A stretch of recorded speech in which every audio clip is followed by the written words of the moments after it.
Friday afternoon to you, 4 o'clock time for Sports4CLE. Thanks for joining us. Hope your weekend is off to a good start. A busy day for the Browns. They were out in Boulder, Colorado at Colorado's Pro Day.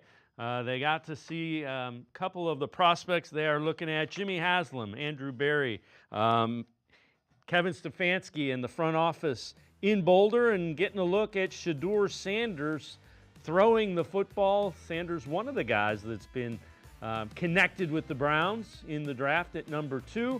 Another guy is one of the guys he was throwing to, Travis Hunter, wide receiver, cornerback, Heisman Trophy winner, catching some of the throws from Shedeur Sanders. Browns scouting both of those guys, both Shedeur Sanders and Travis Hunter at the Pro Day. We'll have more on that with Lance Reisland coming up in just a few minutes.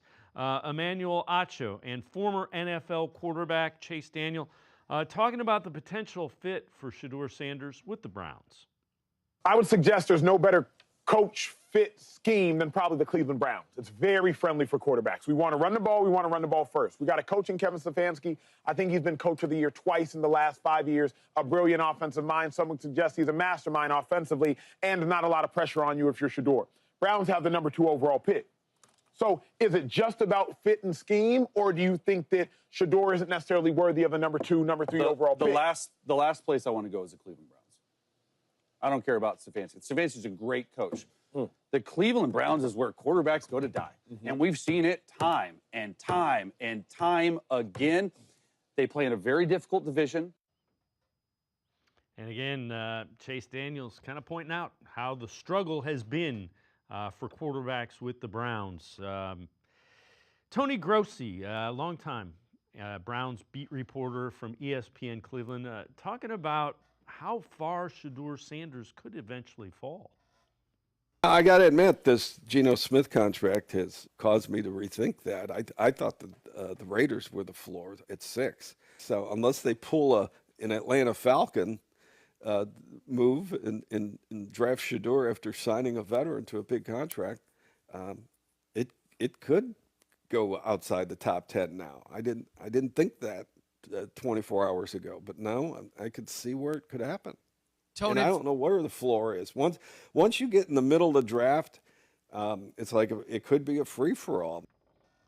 And again, Brian Daboll, head coach of the Giants, was not at that pro day, so that is causing some to think that the Giants at 3 are not really an option for Shedeur Sanders. Dan Orlovsky, ESPN analyst, former NFL quarterback, talking about Jackson Dart. The Scouts Inc. draft grade of Jackson Dart is like guy. Like they're saying he's a guy. And also, this draft class at quarterback position might not be as low as everybody is saying it is in the end. Is that what you heard there, Dano? Yeah, that's kind of how I've felt about the class. It's not as people have painted it out to be. I'm a Jackson Dart guy. Like, I would seriously, I don't think he makes it outside the top 10. If I were the Raiders, if I were the Jets, if I were the Saints, I would be very seriously considering drafting him in the top 10. Dude, at the end of the day, can you see it and can you throw it at that position? He sees it well and he can throw it. Do you panic with the football in times of panic? Because that's the reality of that position in the league. He doesn't. Sometimes he gets it out. Sometimes just because of the athleticism, he gets himself out of bad or goes and creates good. I think the fact that he's been stressed so much to make challenging throws down the field has given him like this confidence of like, I can go make some big time throws. And so for me, dude, he's the one guy in the class. I've said Cam is the number 1 player for me or pick at the quarterback spot. Jackson Dart would be neck and neck with Shedeur for me. Other thing we have learned is that the Steelers will be hosting Jackson Dart pre-draft visit today. So Jackson Dart, a guy to keep an eye on, could be the guy that the Steelers pair with Aaron Rodgers. Cavs are in San Antonio tonight facing the Spurs. Magic number to clinch the Eastern Conference number 1 seed is 2. So 2 wins or Celtics losses, any combination of said, Cavs get the top seed in the Eastern Conference. Kendrick Perkins on what he views as that collision course between the Cavs and the Celtics. I'm going with the defending champ, Scott. I mean, you know, when you look at the Boston Celtics, you know, when healthy, they have zero flaws, right? They brought back their entire championship team, and I'm looking at their starting five, and they have each one of those guys are elite two-way players. I'm looking at the Cavs, and I'm like, the Cavs with those two small guards and Donovan Mitchell and Darius Garland are going to get picked on. But when I see the Boston Celtics, they have 5 different guys, or maybe even 6 if you include old man Al Horford, that could take over a game and dominate in great fashion and be the leading scorer. So again, the Cavs, right, if they don't make it to the NBA Finals, which I believe they won't, it's okay. I'm just a little bit concerned about who is the second option. Evan Mobley, right? Can he be that X factor? Can he be dominant enough to go out there and get 25 and 12 in the series? I just don't see that yet, and that's okay. But again, the Cavs have taken a tremendous leap this season. They're just not on the level of the Boston Celtics. Well, we'll find out without question. That series, if it happens, could very well come down to who is healthiest. The Guardians getting ready to start a 3-game series against the Angels in Anaheim before they come home to open up the season against the White Sox.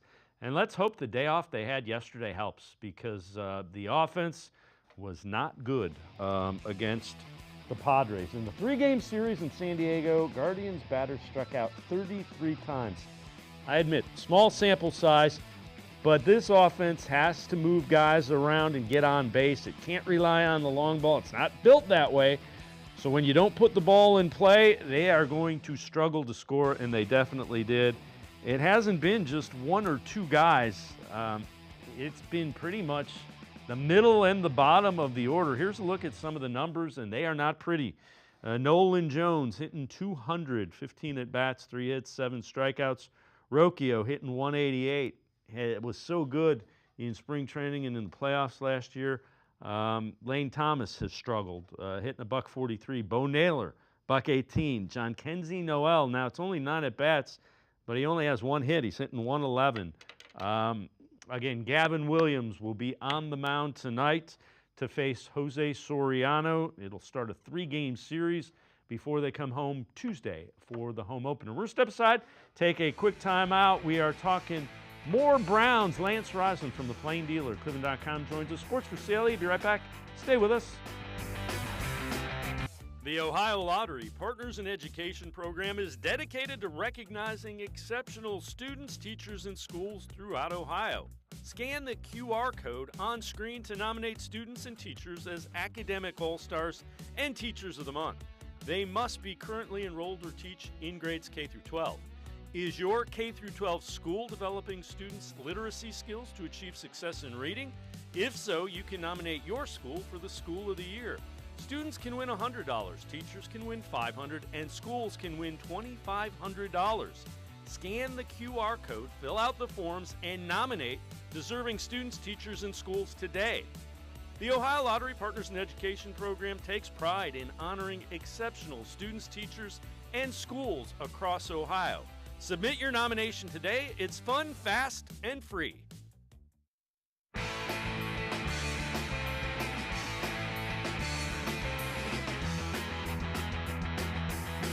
We begin by talking Browns, and we start by heading to the voicemail of Truth and Reason.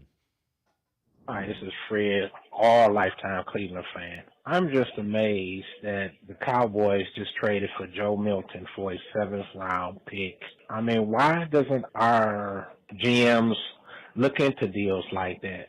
Joe Milton for a 7th round pick is worth the gamble, but then you'll go get somebody like Kenny Pickett. I just don't understand our brass's reasoning, but hey, still, go Browns.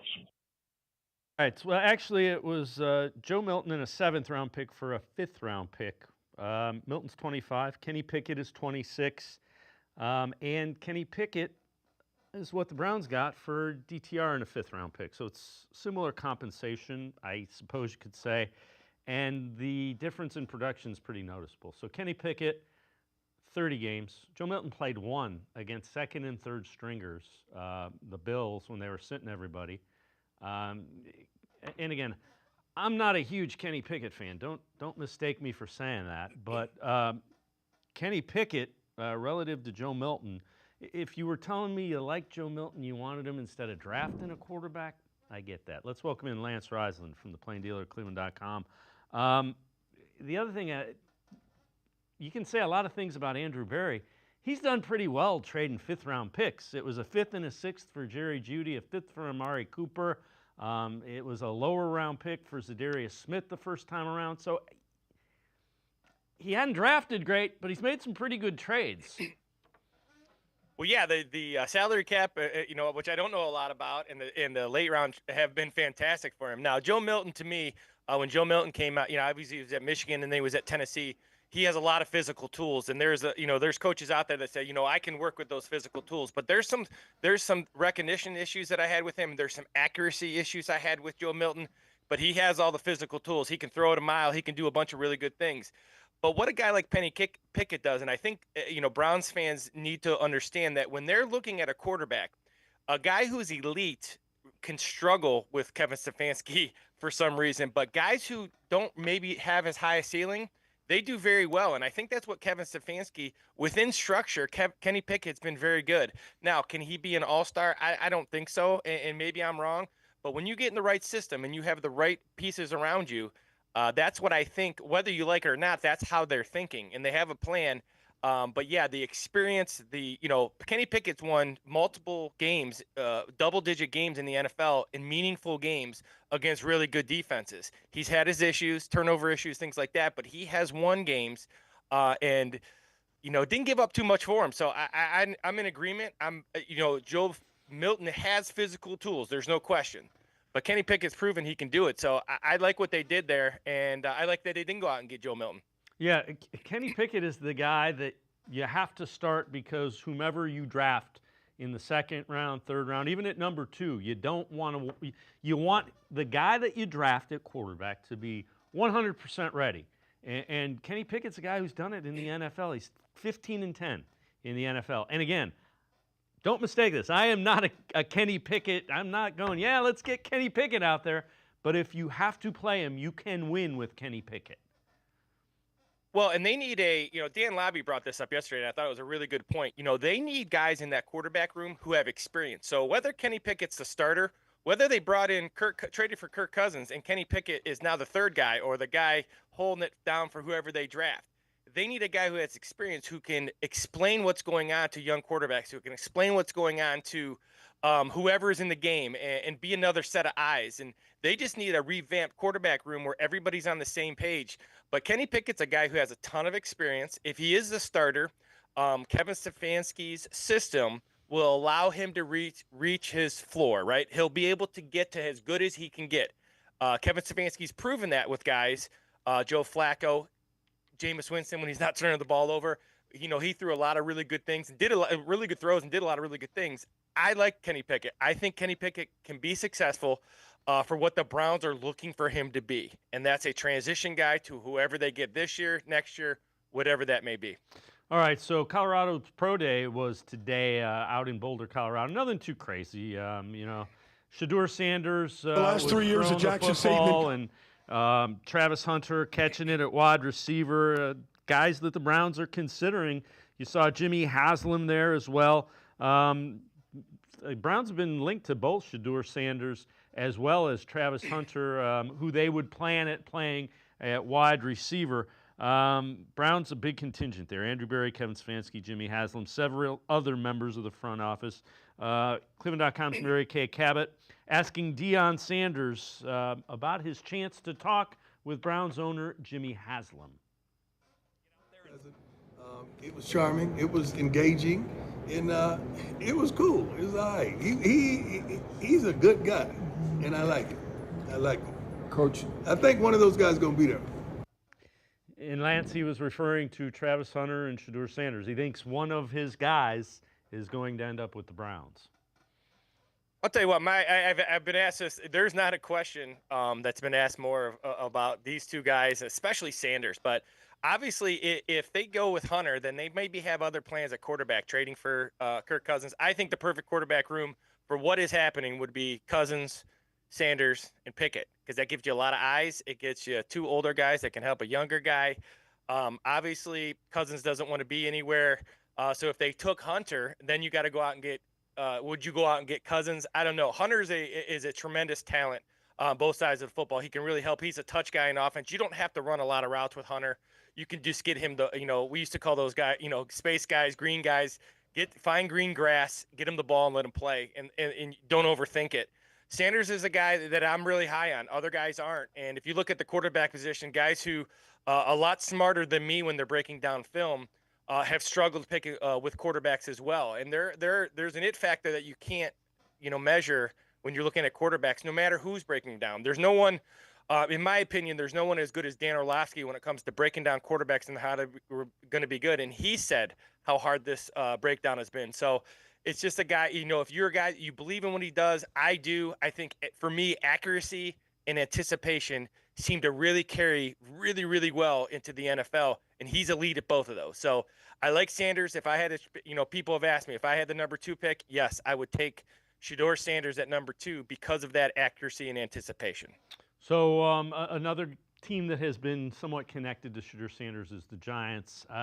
Giants head coach Brian Daboll reportedly not at Colorado's Pro Day. Former GM Mike Tannenbaum on the importance of a head coach being at a quarterback's Pro Day. What's important as far as Shedeur Sanders is concerned? Greedy, you want to see what you can't see on tape. Is he there early? Is he leading the warm-ups? Is he actually driving the workout? Is he telling the routes that he wants the receivers to run? Is he clearly in charge? When you're hiring a quarterback, and Dano knows this better than anybody, you are hiring a battlefield commander, as Coach Parcells once said, and you want to see somebody that has natural leadership. If I was working with a head coach, I want to be clear on this, Greeny, and there was a scintilla of a chance that we were going to draft a quarterback in the first round, it would be non-negotiable to have the head coach there. Even if we were going to do a private workout, you're only going to collect information. There is no downside to be there. You may talk to the assistant trainer. You may talk to the assistant equipment manager. You want as much actionable information when you are drafting a quarterback in the first round as humanly possible. It's too consequential of a decision. The fact that Brian Daboll is not there tells me a lot. Meaning you do not believe the Giants are taking him at 3? That's absolutely correct, because if we were, there is no reason for him not to be there. Lance, they're going to have a private workout with him, or they already have. So, again, it's interesting. That's a former GM's perspective, but I just don't know how much I buy into that. Well, it's kind of like I always go back to my dad, and my dad's wisdom now that he's gone is sticking with me more now than even when he was with us. And what happens, especially older guys like myself, and my dad taught me a lot as he was coaching. He coached for 45 years. There's guys who have different things, and there's a lot of people who have issues with Shedeur Sanders, and they have issues with what he does off the field. And what he does off the field is nothing wrong with me in my eyes, right? He's a guy he's a kid. He likes to play video games. Does it affect his preparation? Does it affect how he takes care of his body? Does it affect who he hangs out with? Those are the things that are important to me. In the NFL, I've seen lots of different things going down to Browns camp, each and every day for every practice during camp. And that leadership, maybe he's a guy who wants to, there's a lot of window dressing with leadership, right? Guys who are rah-rah guys who are do a lot of things that, media likes to see. Then there's guys who just go out and play, the Nick Chubb types. And as a quarterback, obviously they have to be vocal. But I need a quarterback to be vocal with his teammates. I need a quarterback to be vocal in the meeting room where none of us are at. I need a quarterback who's vocal and positive when things are going bad on day 5 and 6. Those are all things that Sanders has, in my opinion, has done. He's been in 2 programs that weren't very good, and they were pretty decent when he left. And if the quarterback is going to get all the blame, then he's got to get some credit too. And I think Shedeur Sanders has proven with his on-field play and how he handles himself that those are things. Now, everybody's different, right? Every GM's different. Every coach is different. For me, this is a different generation. This is multiple generations, that are younger than me. So as long as they're doing the right things in terms of not, obeying the law and taking care of their body and being with the right people and those kind of things, those are more important to me. If you're going to have an individual workout, that'd be more important to me than having all the media circus. Today is a media circus, right? So I'd want an individual workout where it's kind of one-on-one. Then I get to see those things. I understand what he's saying. Not as important to me, probably not as important to some, but to be honest with you, probably real important to others. All right, before I let you go, the former NFL GM Mike Mayock on the Browns quarterback situation. This from the Rich Eisen show. If Cam Ward's gone and they don't have a grade on Shedeur that justifies anywhere near that, you can easily sit there in a behind closed doors and go, look, we already have our developmental young quarterback. He was a first-round pick in 22. His name's Kenny Pickett. So why don't we continue to work with this kid? He's got a little bit of NFL experience. He was a first-round pick for a reason, and we think we had a better grade on him coming out than we do on Shedeur or Jackson Dart or any of these guys. So he can be our young developmental guy, but here's the caveat. Now we got to go find a veteran. And Aaron Rodgers, if he goes to Pittsburgh like we all think, at the end of the day, what does that leave for a quality veteran starter? To me, it's Kirk Cousins and Derek Carr. Now, when you look at those two, nothing's coming out of New Orleans that would suggest they would allow him to go. He's their starter this year. You look at Atlanta, it's a different conversation. Kirk Cousins wants out. Atlanta is willing to let him go, assuming they get what they want in return. I'm assuming on top of that, Atlanta wants to wait post June 1st because then they can let the salary cap mitigate over a 2-year period instead of one. So it's a little bit of a quarterback roulette game. It's kind of interesting, Lance. It's the second time that Mike Mayock has talked about Derek Carr, a guy who was a quarterback when he was GM of the Raiders. So I don't want to read the tea leaves. I just find that interesting. The other thing he brings up, June 1st is a big deal because they're going to take a cap hit if they trade him, and they can spread that out over 2 seasons if they do it post June 1st.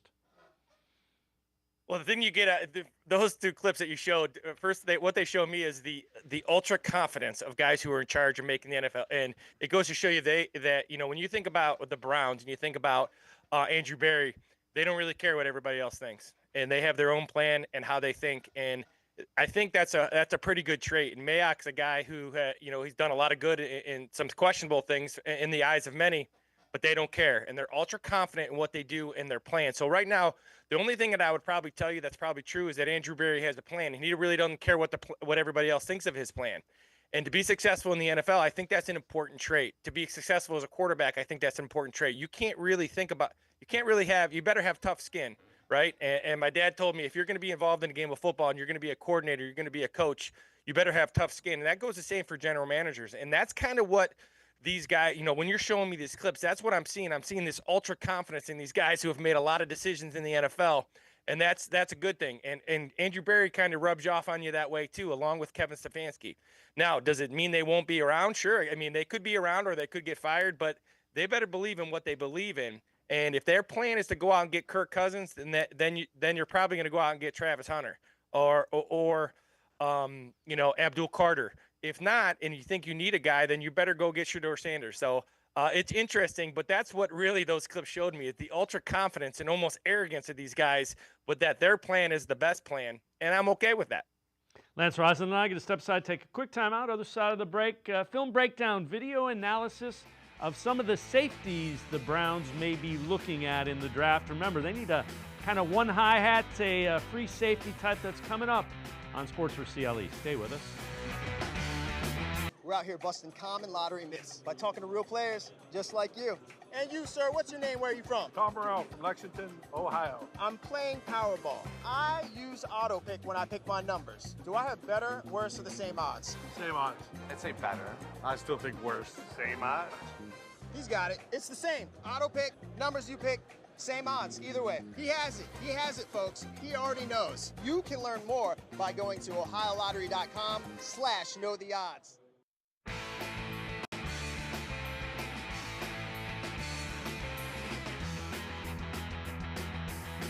We continue talking Browns with Lance Reisland from the Plain Dealer, cleveland.com. Time for film breakdown, video analysis. Lance, today, the high safety, you used to call them free safeties.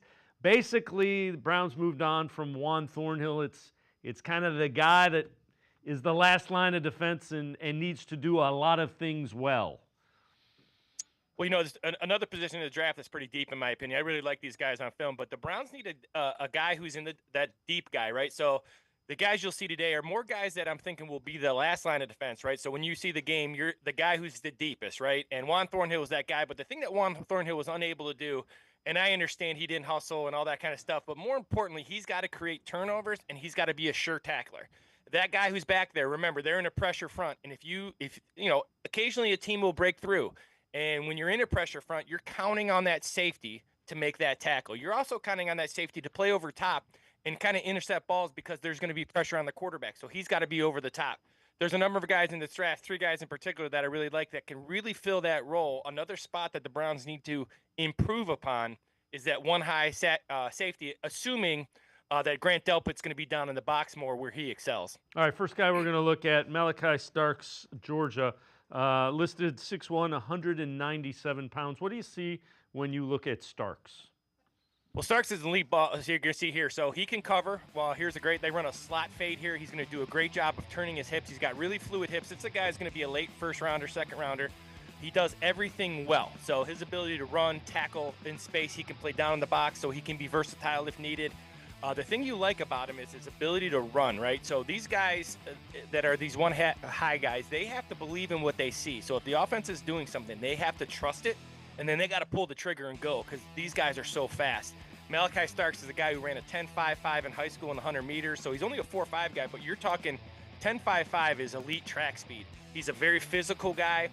He comes from a Georgia defense, which means he's doing a lot of different things.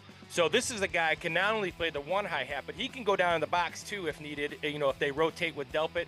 This is the guy who's super athletic, long arms, like I said, can cover multiple positions, tackles in space.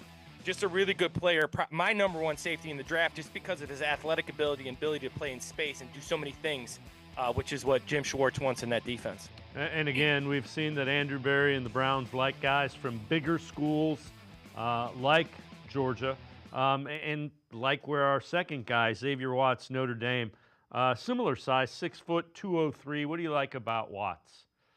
Watts is going to give you turnovers, right? So Watts has an incredible nose for football. Some guys just have a knack of knowing where the ball is going to be thrown, and he had 13 interceptions, which is something the Browns desperately need out of that safety. They're going to get man coverage with the corners underneath, but they need that safety, like you see here, to come up and pick the ball off. Again, a guy who understands offenses, understands what offenses are trying to do, and he believes in what he sees. And there's very few guys. Xavier Watts is a guy on film. He really believes in his ability and believes in what he can do. He does a really good job of manipulating the quarterback. You hear all the time that quarterbacks like to manipulate safeties. This guy likes to manipulate the quarterback. So he will go one way knowing he's going to come back. He's a guy who had a tremendous season. He's a guy who's physical in the run game, runs very well. He's over 200 pounds. He can also play down in the box, but I think he would really excel with his length and ability to get to the football and his knack of knowing where the quarterback's going to go. I think he'd be a great fit. A guy probably going to be available on day 2 if the Browns decide to go that way. And the third of the 3 single high safeties that we're going to look at, another guy from a bigger program, Oklahoma, Billy Bowman, 5'10", 193 pounds. What do you see when you look at Bowman? So one of my favorite film breakdowns. These guys who are not the first, second rounders are always my favorites. So Billy Bowman's a guy, again, can play multiple positions, but he's really good at understanding what defense are going to do. That first play, he doesn't backpedal, which is important inside the red zone, so he understands down and distance. He's very physical at the point of attack. Here you're going to see him, he understands that a smash route or a corner route's coming his way, and he undercuts it and then returns it for a touchdown. Another guy had 11 career interceptions. So you got Watts with 13, Starks who had 6 or 7 but had a number of breakups, and then you have Billy Bowman who had 11. Guys who can high point the ball, guys who are the last line of defense. The thing about Billy Bowman is he's not very long, and so many guys get caught up in how long their arms are and what their wingspan is, and it does hurt you in terms of sometimes 50-50 balls. But this is a guy I term as a football player. And when I do my drafts and when I do my, when I do my breakdowns, there's guys that I put in category of the numbers don't matter. Billy Bowman, even though he's a little shorter, he's a 4.5 guy, so he's not slow. But he's a guy who's just a football player and likes to play. He's emotional. He'll be a leader back there. He kind of brings an edge. And I still think the Browns need that guy who's a vocal edge guy who can kind of get his teammates going. Billy Bowman's a really good football player, aggressive, super nasty when he hits, and just a really good football player. Be a great fit at that one high hat for the Browns. So relative to what the Browns have currently, we've mentioned Delpit down in the box. Ronnie Hickman's a guy that he got a fair amount of snaps, and I suppose they like what they've seen, but I'm with you. The thing that jumps out about this defense was too good, too talented not to be turning the ball over, and I'm gathering that's kind of what you're looking for when you look at your single high safety. Well, for me, I want a guy like you said. You said it just right. So Hickman did play very well, but he doesn't create turnovers, and he's got to improve that. Now, if he improves that, he covers well. He does a lot of things very well. He played at Ohio State under Jim Knowles, so it means he understands how to play that safety position. But that one high hat safety is a special character, a special person in this type of defense, and they have to create turnovers for this defense. If you think about, they have 8 in the box with him being deep. You're going to get tight press coverage. He's got to get over the top, sideline to sideline, and make those interceptions or at least knock the ball away. He's got to fill on the run game and kind of punch that ball out, the peanut punch. That guy has got to create turnovers. I think you said it best. There's way too many game changers on this defense that run really well, long arms, are physical at the point of attack. They've got to create more turnovers. Run the ball, create short fields. That's the best way you help a new quarterback if that's the way they're going to go. Browns have to get a safety who can create those turnovers and really help them and create, short yardage for that offense. The other thing is salary cap restrictions probably mean they're going to try to fill that through the draft rather than free agency. Well, the thing you like about the safety position, the tight end position, the DT position, some of the edge guys, even some of the linebackers like Jeffrey Bassa we talked about last week, there's a lot of guys who – especially in this scheme, and not a lot of people draft for their scheme, but the Browns have a unique scheme, especially on defense. And if you're going to be in a unique scheme and you're strapped for cash, which they're going to be, then you got to find guys who are elite. And these guys, who knows if they'd be elite in other, fronts and coverages and things like that. But in this defense, they can get a lot of guys who can make a difference on day 3. So they need to address the quarterback, whatever they do. They need to get guys you and I have talked about, Luther Burden and Mbuka, guys who can make plays in space. But there's some other holes they got to fill. They need a backer. They need a safety. They need another edge guy. So they need a big DT who replace Thomason. So there's some things they got to do. But the good thing is they can get him on day 3 in this draft. All right, before I let you go, when you look at this roster, and we've talked a lot about it, leading up position, I know your mock draft's coming up. How much do you think they need to skew offensive playmakers in this draft, just knowing what the draft has and knowing what their roster needs? Well, you and I have talked about it for a long time. I, without question, think the Browns need to address their playmakers. And when they talk about trading down, all those, everything seems to be on the table. A guy like Luther Burden, he might not be they don't need a receiver. They don't need a running back, in my opinion. They need a space guy. They need a guy who can catch the ball or get the ball and make plays. Everything has to be perfect for the Browns to score. They have to go 10, 12 plays, and that's really hard on an offense at any level. So they need a guy who can create offense by himself without everything being blocked correctly, return a punt, return a kickoff, whatever it may be. You talk about a guy like Travis Hunter, return a punt, pick 6.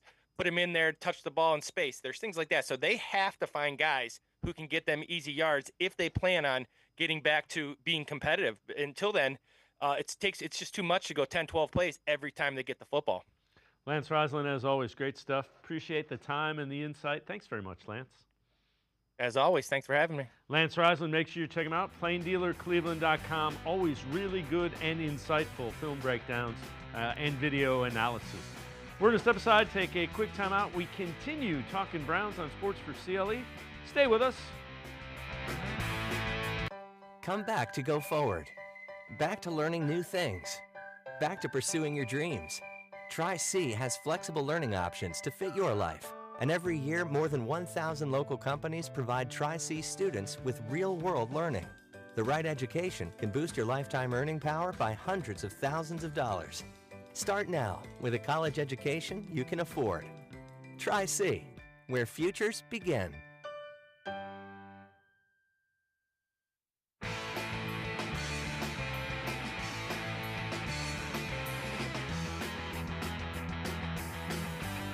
We continue talking Browns and draft here on Sports for CLE. Let's head back to the voicemail of Truth and Reason. Yes, it's Daryl from Dixon. I keep hearing about Shedeur Sanders and how bad his O-line was, and he didn't have a running game. Well, he also didn't play against any real competition. They went against BYU in the bowl game, and he had like an 18 QBR. They didn't play Ohio State. They didn't play Penn State. They didn't play Notre Dame or Georgia or any big-time teams. I worry about what he's going to be able to do. Travis Hunter also, he didn't go against a lot of competition. I'm concerned that we're going to end up reaching for a guy that doesn't really have the production against quality opponents. If he comes to us, he's going to face some quality opponents. As always, appreciate all of the voicemails. Let's welcome in Dalton Wasserman, PFF data analyst and the co-host of PFF College Football Show. Dalton, again, I have thought those thoughts a little bit about, the Big 12. And again, it's the Big 12. It's not like it's FBS or FCS. The main thing that I'm one of the guys that keeps talking about the offensive line. If you don't have the offensive line, it speeds you up, it messes up your mechanics, it forces your offensive coordinator to call shorter throws. Having said that, I go back and forth with what I think about Shedeur Sanders at 2. If you were 18-20, I'd feel a lot better about it. I think you have to at least consider it, right? If you need a franchise quarterback, I think in the top 5 to 8, I think you still have to think about it with Shedeur Sanders, right? At number 2. Now, I'm very high on him, but at number 2 for the Browns, number 3 for the Giants, I still think is a very real possibility. I know they just signed him to an extension, but you could take a long-term approach, behind Geno Smith and Shedeur Sanders in Las Vegas. I think the Jets would still be on the table at 7, the Saints even at 9. So I do think, look, I think he's every bit, close to it, at least close, if not better than Cam Ward in this draft class. Now, I'm a Shedeur Sanders optimist, I'll admit that, but through the bad offensive line, through the lack of a running game, he was still one of the best downfield passers in college football, and he was, he had the highest completion percentage in college football history, and he's one of the most accurate, I would argue, the most accurate passer in this class. So, I think can there be a concern that he didn't play those elite teams? Sure, but we have to remember, before he got to Colorado, they were the worst program in the Power 5, and he and Travis Hunter were the main components of them getting a whole lot better and going 9-4 this year. He's one of the best quarterbacks in the country, and I think still worthy of a top 10 selection. I understand if the Browns don't go there at 2 because there are some other really good players on the board, but I still think he's going early. Yeah, and again, that's one of the reasons you don't go strictly by production when you're looking at a guy going from college to the NFL. You wrote an article that kind of summarizes the quarterback superlatives in this draft. And so strongest arm, you've got Jalen Milroe. Best out of structure, Shedeur Sanders. Best mechanics, Shedeur Sanders. Best under pressure, Jackson Dart. Best mobility, Jalen Milroe. And then third downs, Cam Ward. Over the middle, Cam Ward. Touch passes, Jackson Dart. Best out of the numbers, Jackson Dart. The thing that is very interesting, and I would say the physical tools don't always translate into the NFL. Right, and in those categories, you saw 4 players across 8 or 9 categories there, and it's a really good description of all 4 of those guys. I think you mentioned the tools with Jalen Milroe. He's certainly the toolsiest quarterback of anybody in this class, right? He's got a huge arm. He's got blazing speed, right, close to 4.3 speed, and you're talking about a guy who's the most dynamic athlete by far in this class, but footwork, accuracy, timing, the ability to handle pressure are all issues, right? When I look at somebody like Shedeur Sanders, the mechanics are clean. He's very accurate, but he doesn't have the greatest physical tools. Cam Ward, when you talk about throwing over the middle and being able to succeed on 3rd and 4th down, things like that, he's fearless. That's the first word that comes to mind to me with Cam Ward is fearless. He's got a good arm. He is mobile. I wouldn't say he's Lamar Jackson or even Jalen Milroe type of mobile, but he's fearless and he's willing to make any throw. And then Jackson Dart, you have the big question with him. There's enough tools, but that offense at Ole Miss was very much designed to take vertical shots outside that aren't always as available on a consistent basis in the NFL like they are in college. So I think those are all pretty good descriptors of those 4 quarterbacks, and they're really the 4 hottest names that we're talking about going into draft week.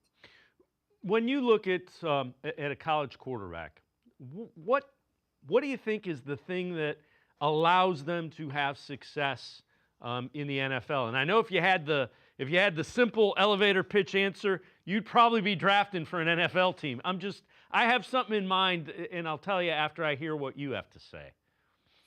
It's actually, I think the most important part is the hardest one to parse out unless you really get granular and watch game after game and snap after snap. And that's their ability to see the field and see it both pre-snap and post-snap, right? Read defenses like a professional defense, know what to do when the heat is on, when the blitzes are coming, right? Know what to do to live to play the next down, right? I think even Cam Ward in the past had issues with that before this year at Miami, where it was late in the play. Hey, we don't need a turnover. We don't need the home run play. We just need you to live to play the next down. So there's so many little things that go into winning football games, but I think the ability to process from defenses, what's happening in front of them and how to react to it and how calmly they can react to it is something, it's the hardest part to quantify, right? I can get into all the numbers about downfield passing in these areas of the field and these concepts, but at the end of the day, the quarterback is trying to read a defense and react accordingly, whether that's audibles or anything like that pre-snap or reading coverages pre-snap or seeing rotations and seeing defenses and blitzes. It's the part that you really have to break down snap to snap. And these teams, that's why they get these guys on the whiteboard, is to figure out how well they can process those types of things on the football field. Yeah, so you went a little bit further.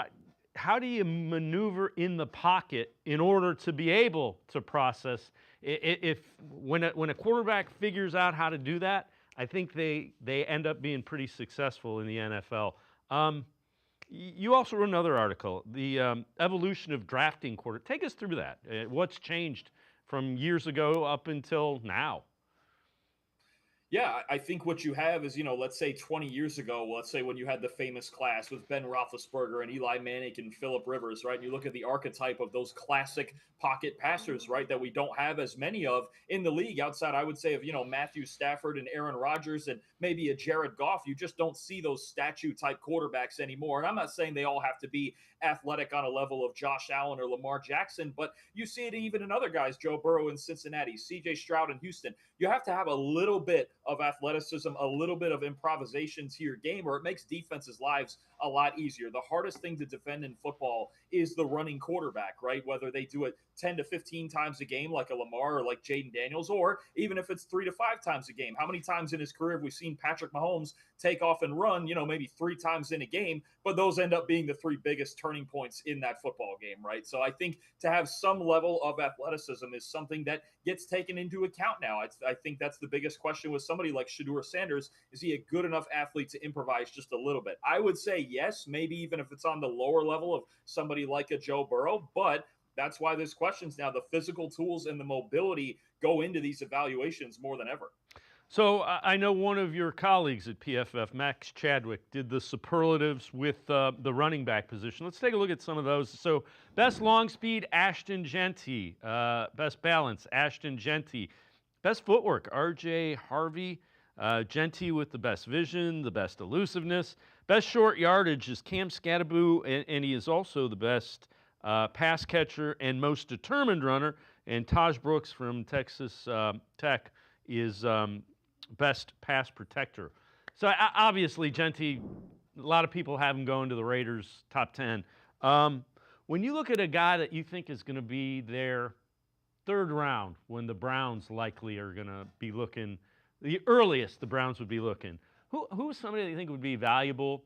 Browns obviously need a running back. You got to support a young quarterback, a developing quarterback with a running back as well. Is there somebody in that third, fourth round range you think is going to be really good? Oh, there's a ton of guys. I mean, Dave, this class is so stacked. I mean, you could see 20-plus contributors at the NFL level. And when you talk about that third-round range, I mean, either one of the 2 Ohio State backs could be there, Quinshon Judkins and Travion Henderson. You could get Dylan Sampson from Tennessee, who's a very good physical back. RJ Harvey from UCF's got really nice feet and really good vision. Reminds me a little bit of James Cook. You've got Devin Neal from Kansas, big Damian Martinez, who reminds me a lot of James Conner out of Miami. I mean, that third round, that third, fourth, and even fifth round range is going to be perfect. If you just want solid players, maybe you don't end up with the top tier guys like Genty or Amarion Hampton that low, but I'll tell you what, the top of the third round is a sweet spot for most of these backs, because I think there's 5 or 6 running backs that may have been the best back in the class last year, and you might be getting into that bottom end of that 5 or 6 group, or even the next group right behind them is really, really good. I think that's a prime spot to take a back in this draft. So you also wrote another article, veterans who could be on the trade block 2025. So We've got Kirk Cousins, DeAndre Swift, Tyreek Hill, George Pickens, Michael Mayer, Hendrickson, Walker, and Jair Alexander. Let's talk a little bit about Cousins. That's a guy who's kind of connected with the Browns. There are a lot of Browns fans that are kind of down on him. He's washed. I don't think that is the case. I think if you look a little closer into what happened last year, played really well early, had a bad game where he got banged around and was never the same after that and played horrible to end the season. Yeah, I mean, the tough part is just, again, just like we saw with Aaron Rodgers in New York, coming off that Achilles is not easy. And you could see there were times last year where he just wasn't physically right. It just didn't look like he could step all the way into it and really couldn't do all of the things that Zach Robinson wanted him to do in that offense, right? Talk about an offense that employs a lot of bootlegs and things like that. And Cousins just couldn't move as well. So maybe another year removed from the Achilles, get his base back under him in his lower body, he could be better, you know. And I know the Browns have been the team talked about most with him. Obviously, there's a connection there with Kevin Stefanski from the Minnesota days. So I do think if it does happen, it's more likely to happen after the draft. I think the Browns want to see where they come out with their quarterback situation, whether it's somebody number 2 overall or possibly number 33 overall, or maneuvering from that spot into the first round or back a little bit. I think they're going to take a moment around the draft to assess their whole situation. If it's a rookie in there along with Kenny Pickett, if they don't end up with a rookie that they might want, but you know, the Falcons don't have a whole lot of urgency behind this either, and Arthur Blank has said as much. So I think it's still going to be a slow play with Cousins. It's possible that he could still get traded on draft weekend, but I think it's entirely possible it could happen after that. How likely do you think it is Michael Mayer gets traded? Again, they have Brock Bowers, so the tight end from the Raiders. That's another name that's kind of been associated on the periphery with the Browns. Yeah, I think it's going to depend on the return. I would call it probably 50-50. I think, look, Bowers is a very versatile player who can play around the formation, in the slot, outside, wherever. And having a classic tight end like Mayer still benefits the Raiders a decent amount. It's just that he was a high second-round pick, and I know he's off to a slow start in his career, but certainly more was expected of him. If there was a team that would give the return, maybe even a third or fourth-round pick that would say, hey, we believe in this guy, we really want his talent in the room, and we know he's not going to be the number 1 guy in Vegas, then I think the Raiders would be amenable to that. Maybe they could take another second tight end in this draft. But, you know, the urgency isn't that high to get rid of him necessarily. I think it's more of a buyer's market with him where it's, okay, we believe in his talent. We think this guy could still be a starter despite the slow start to his career. I would call it 50-50. All right, before I let you go, did a mock draft. You had Cam Ward going 1 to the Titans, and the Browns taking Abdul Carter, number 2, Sanders 3, and Hunter 4. What was it about Abdul Carter that intrigued you the most, and had the Browns taken him in your mock draft?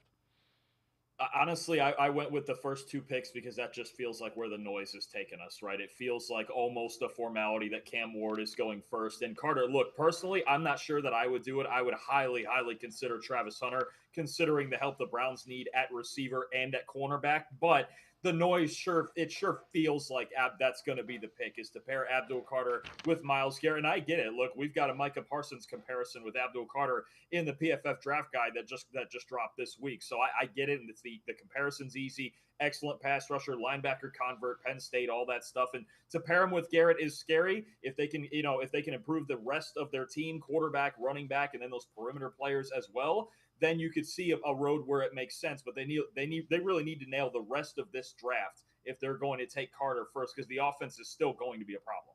Dalton Wasserman from Pro Football Focus, as always, great stuff. Appreciate the time and the insight. Thanks very much, Dalton. Appreciate you having me on as always, Dave. Thank you. Dalton Wasserman, PFF data analyst. Make sure you check him out. He's co-host of the PFF College Football Show. Really good draft insight as well. We're going to step aside, take a quick time out. We continue talking Browns and the draft. Bill Sparks from thedraftprofessor.com. Straight ahead. Stay with us. We're out here busting common lottery myths by talking to real players just like you and you. If an Ohio Lottery scratch-off game has 1 in 4 odds, that means if I were to buy 4 tickets in a row, I'm guaranteed to be a winner. True or false? I'm going to say true. Oh, that's false. You're right, it's false. The jackpot for the Mega Millions is at its highest it's ever been before. I now have worse odds. True or false? True. False. False? That is exactly right. You can learn more by going to ohiolottery.com/knowtheodds.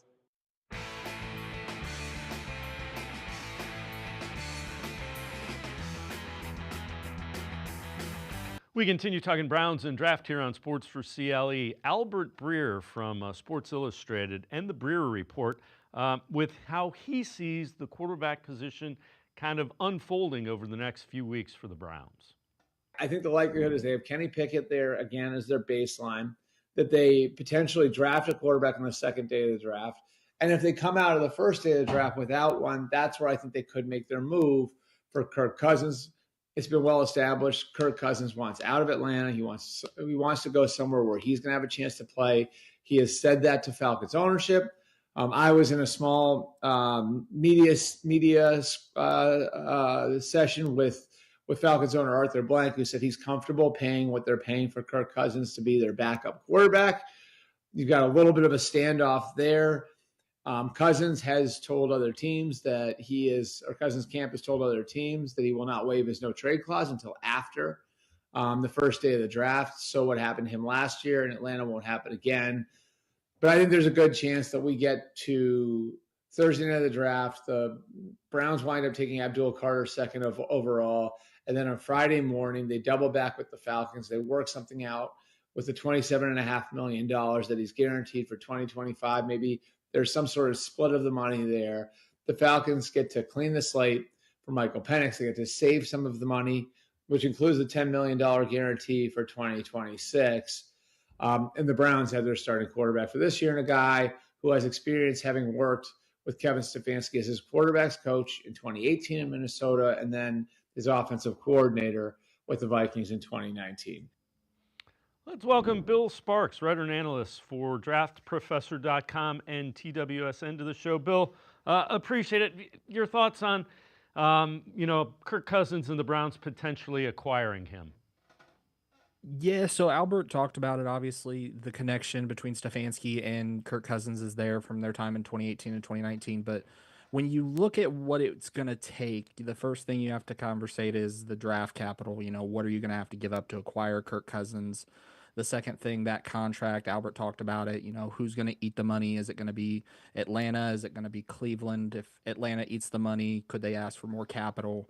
And then the third thing you have to think about is with Kirk Cousins, he's up there in years. You're probably going to not get maybe more than 2-3 seasons at the max of him. So you're going to be back in the same boat in about 2 to 3 years. So you also have to factor in his injury history, the Achilles injury, the shoulder and elbow injury.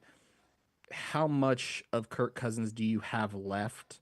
And for me, I'm out. I understand where Albert Breer's coming from. The Browns quarterback room right now is Kenny Pickett and then obviously Deshaun Watson with his injury history as well. So there's a need there and there's a connection there between Stefanski and Kirk Cousins, but I would be out on Kirk Cousins just for those reasons alone. Yeah, I understand that position. I would go in and the reason would be, and I know he played horribly last half of last year. But after 9 games, Falcons were 6-3. He had 17 touchdowns, just 7 picks. Took a hit on his arm in that Saints game, which was their 10th game. And in talking to a couple of the beat reporters, they didn't even try to, they weren't playing to his strengths. They didn't do the play action in that. So I'm a little more intrigued, but I certainly understand. I don't think he's washed, but I certainly understand the age and not sure how much you're going to get out of him. I just don't think there's any great options at this point. Yeah, when you look at Kirk Cousins' stats too, obviously, like you talked about, 17 touchdowns, you have to break down the numbers a little deeper. 10 of those touchdowns came between 2 games against Tampa and then 1 game against Dallas, who Tampa this past season didn't have the greatest passing defense, especially in that secondary. And then obviously Dallas had kind of struggled a little bit down the stretch. But there are still some good options at quarterback where you can get younger and get cheaper. I look at a guy like Malik Willis out of Green Bay, played really well in relief this past season, just a little bit younger at the quarterback position and could be had for a day 3 selection, somewhere in that 4th round or one of the early 6th rounders as well.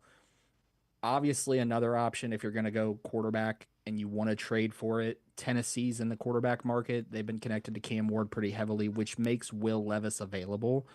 You could package, picks 103 and 179 over to Tennessee for Will Levis and still probably get pick 167 back as well if you wanted to go that route. And Will Levis is a guy, it's a developmental quarterback, strong arm, just needs to work on his mechanics and his ball placement. And I think, Kevin Stefanski can definitely work with that kind of quarterback, especially with the arm talent that Levis brings. But if you didn't want to trade for one and you still wanted to sign one in free agency, there's still some really good options out there to kind of hold you over if you're not sold on a quarterback at 2.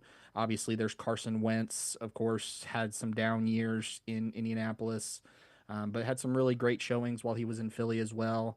There's some further down the list options. Obviously, there's Trey Lance if you wanted to go that route. If you wanted to go with Tyler Huntley, who was on the practice squad this past season at 27 years old, is another option as well. So I don't think that you necessarily need to tie yourself to Kirk Cousins, but you do hit the nail on the head there, Dave. There's not a whole lot of options if you're not looking to try to develop a guy early on. Yeah, the only thing I'm looking at is production. And along those lines, let's head to the voicemail of Truth and Reason. Finally seen that old Joe Milton was traded. Browns should have looked into it. The Cowboys got him for a 7th-round pick. That's not bad. Cleveland could have made that move instead of wasting time on Kenny Pickett or maybe Carson Wentz or whoever they're thinking about. They should have went out and got this young kid. He's only been in the league for a year. He's still young. He would have been the perfect pickup. For a 7th-round pick, that was a pretty good deal for a guy who's going to have success if he ever gets a chance. I think going to Dallas may not be a chance for him. But it is what it is. Cleveland's going to Cleveland. Go Browns.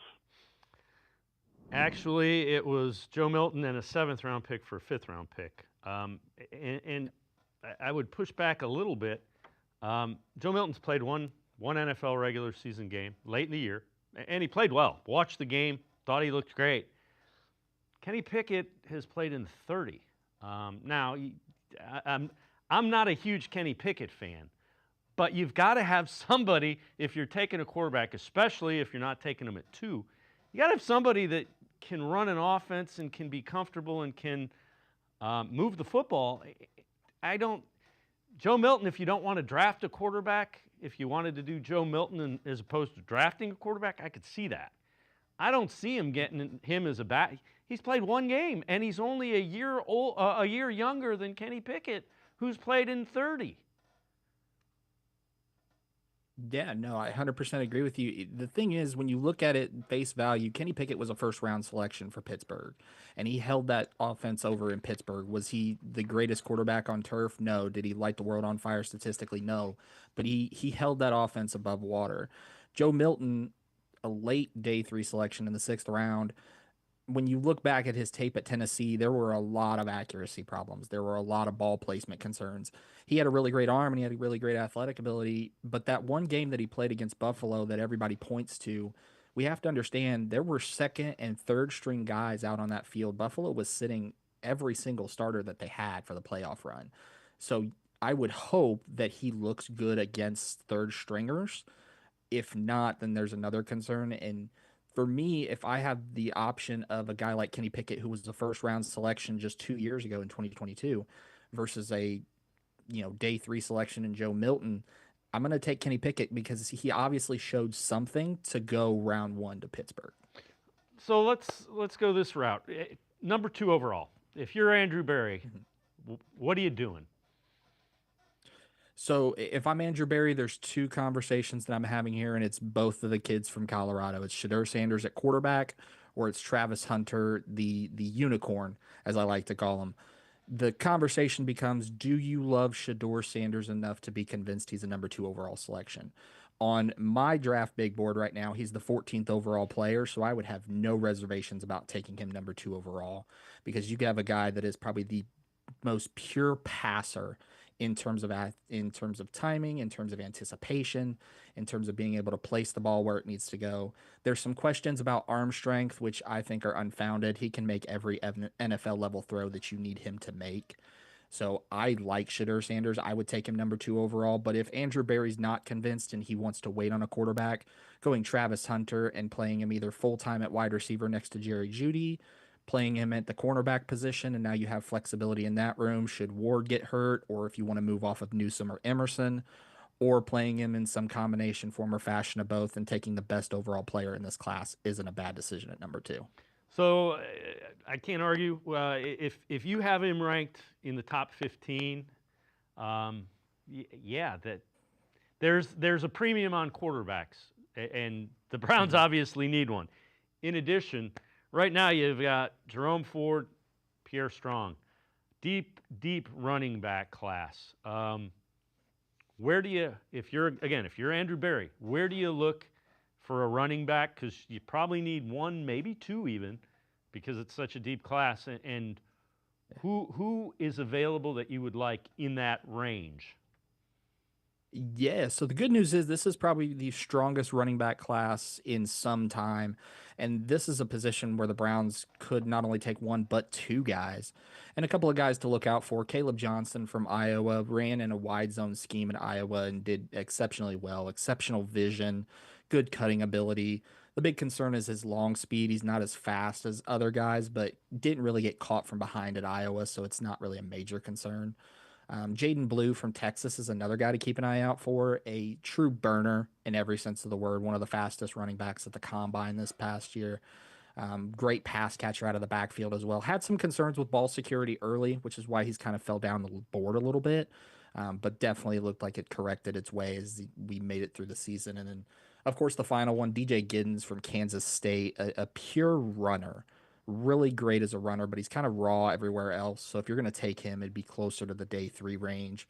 Maybe you can get him at the top of round 4. So regardless of position, who are some guys that you think are early day 3 steals? Some guys that you would like to see, if you're a Browns fan, you'd like to see the Browns get early on day 3. Yeah, so there's a couple of few good guys that I would like if I'm looking early day 3. One of them is Jonah Monheim from USC. Played predominantly at center, but has tackle flexibility as well. Very athletic and can make all the positions work from an offensive line depth standpoint.